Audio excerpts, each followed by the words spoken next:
Olá pessoal, sou Cleidiana Ramos, sou jornalista, doutora em antropologia e produzo conteúdos de memória para os canais do Grupo à Tarde.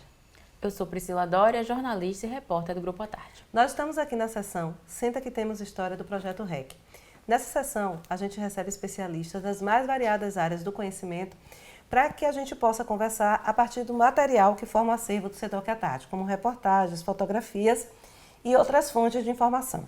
Então hoje a gente vai destacar um evento que aconteceu em 1933 e de certa forma muito traumático para a cidade, que foi a demolição da chamada Igreja da Sé. E nós vamos contar com as informações de um grande especialista no assunto, que é o professor Fernando da Rocha Pérez. Tudo bem, professor? Bem, Fernando da Rocha Pérez, eu sou professor emérito da Universidade Federal da Bahia e tenho publicado alguns livros, dentre os quais o Memória da Sé. Então, professor, devido a esse desaparecimento, da Igreja da Sé, muitos soteropolitanos, baianos inclusive, não sabem muito bem como é a história dessa igreja, tudo que envolve a subida e a descida dela, por assim dizer. Então, quais dados o senhor poderia destacar sobre ela? Bem, nós podemos destacar, em princípio, a questão de que essa igreja foi demolida por não baianos. Primeiro, houve um arcebispo chamado Dom Jerônimo Tomé da Silva, que preparou todo o arcabouço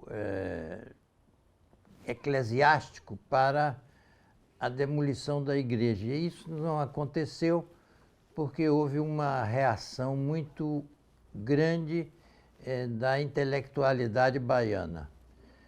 Bem, os jornais ficavam a favor da demolição, o que é lamentável, mas não impedia que saíssem publicados artigos de vários intelectuais, como Pinto de Carvalho, que é o principal defensor da igreja, e de documentos vários que foram produzidos por um grupo muito ativo existente dentro do Instituto Geográfico e Histórico da Bahia. Bem, a construção da igreja começou em 1551 e foi o bispo Sardinha quem deu início à construção da igreja. E em 1933 ela foi demolida depois de uma grande polêmica em torno da modernização da cidade do Salvador, que gravitou a partir de um projeto de reforma urbana da cidade.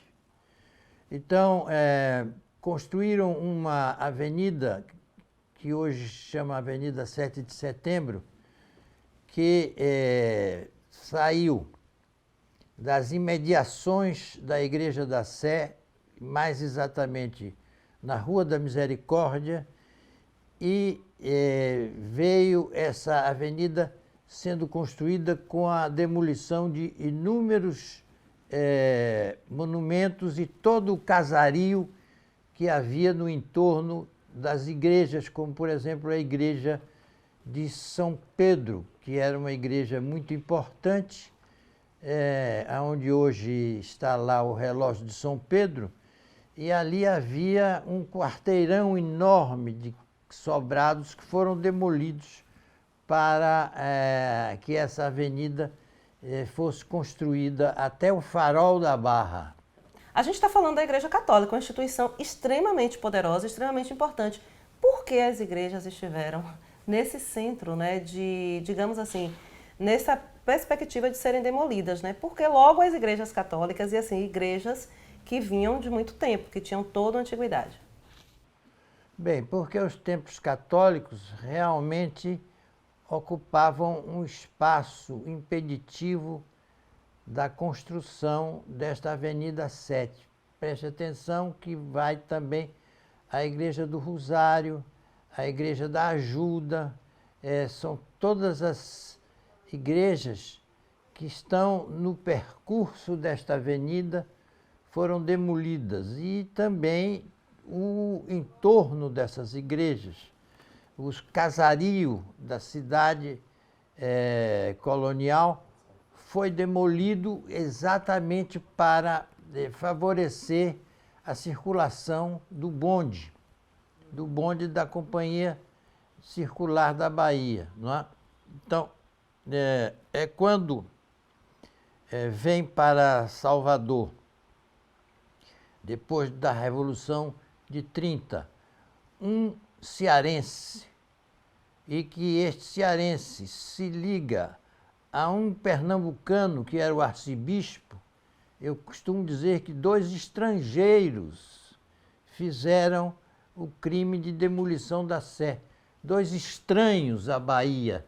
Eles me parecem que estavam em conluio naquele momento. Termina com a intervenção de um tenente que veio aqui para governar o nosso Estado, a mando de Getúlio Vargas. E foi exatamente por este fato de haver aqui uma figura autoritária representando uma revolução que houve uma facilitação para um encobrimento daqueles intelectuais que fizeram a defesa. A partir do momento em que entra o intendente, ou seja, entra o Juracy Magalhães, tornou-se muito fácil resolver o problema. Então, professor, pelo o jeito que o senhor conta, né, no seu livro, o cenário, né, de desolação quando a igreja foi demolida foi uma coisa assim que causou uma comoção em toda a cidade, nos mais diferentes setores, inclusive. Quais dessas reações o senhor poderia assim, destacar? Eu não participei daquele atentado, mas quando garoto eu guardei dentro de um envelope toda a documentação na qual eu me estribei para escrever este livro, A Memória da Sé. Porque um tio meu, Manuel Augusto Pirajá da Silva, era um dos líderes da não demolição. Pirajá, Alberto Catarino e Vanderlei Pinho formaram a trindade que impediu praticamente a demolição da Igreja da Sé. E a reação dos jornais, assim que essa demolição começou a ser feita de uma maneira muito violenta, destruindo, além de demolindo, os jornais passaram a ter uma simpatia por aquilo que eles ajudaram enormemente durante todo o tempo a incutir na mentalidade baiana, ou seja, a ideologia do progresso, que eles queriam transformar Salvador numa cidade moderna. Isso justificava todo tipo de intervenção urbana que fosse destruidora. Então, eles, em vez de defenderem, apoiaram.